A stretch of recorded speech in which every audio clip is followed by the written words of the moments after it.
all know this story, right? Or at least you think you do. Boy gets girl, boy and girl set up a love nest. Girl gets tempted by some shady character. Boy and girl are kicked out of paradise, forever, never to return.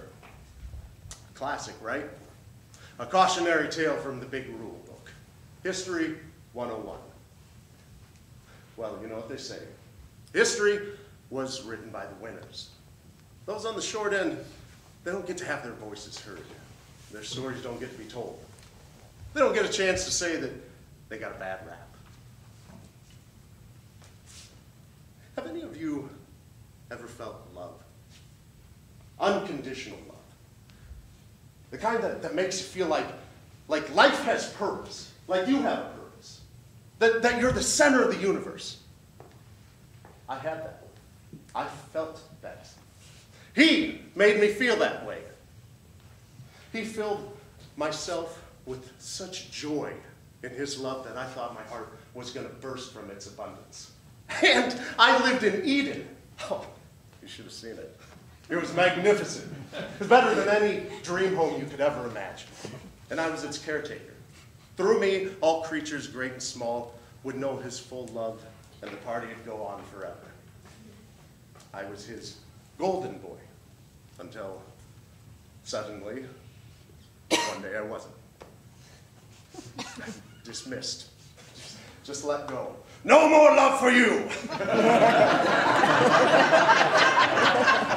I mean, can any of you really relate, though? You ever been stood up for a date? Maybe you're a child of divorce. You ever had somebody tell you that they would love you forever and then just abandon you? It really sucks, doesn't it? It hurts. So, I'll admit it, I went a little bit crazy. I cried out to him, begging to know, what had I done? I received no answer. I just felt his hand as he shoved me out through the gate. I began to lose it a little bit, but I thought, no, I'll keep myself together. I gotta know, I gotta see. So I looked back through the bars, and then I saw them, the hairless apes. No offense. I could tell by the smiles on their faces that I had been replaced. I lost it then. I was flailing, gnashing, tearing, rending out his name. Why? Why, God? Why them and not me? His voice shocked all of the air out of my body. They are perfect, he said. They are without flaw. I could feel my heart ripping in two, but I swallowed my hurt, and I asked him, so, they're perfect, are they? They're above reproach. They can pass any test. Well, then surely a flawed creature such as myself would never be able to expose any flaw in them. And he actually laughed. But he accepted my challenge, and he opened the gate and allowed me to return home. I didn't really have a plan.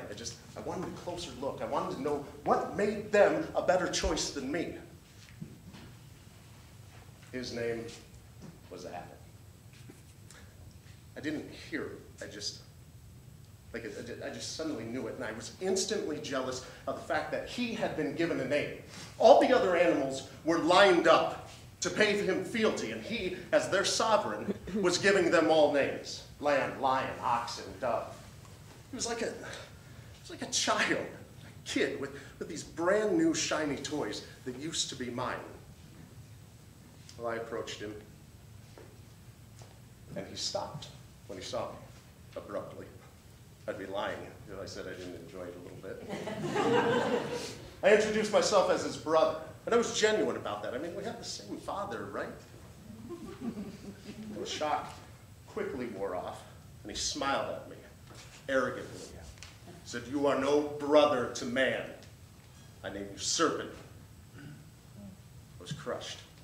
Not only had our Father given him the love that he took from me, but he gave him power over me. I broke down. I left. I had to regain composure. And I was leaving. I could hear Adam laughing at me from behind.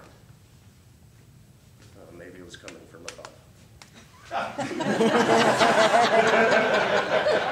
When I had relaxed, I approached the female, Eve. She was sitting underneath this beautiful tree, humming a really pleasant tune. She was splendid. She was unassuming. She didn't startle when she saw me. And it was then that I realized that they weren't superior to me. They were just different. They were new. They'd been replaced on a whim. Eve wasn't like Adam. She wasn't arrogant. She was accepting. She listened.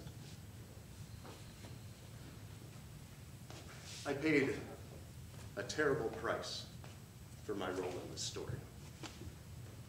As I said in the beginning, my side of this tale remains unwritten.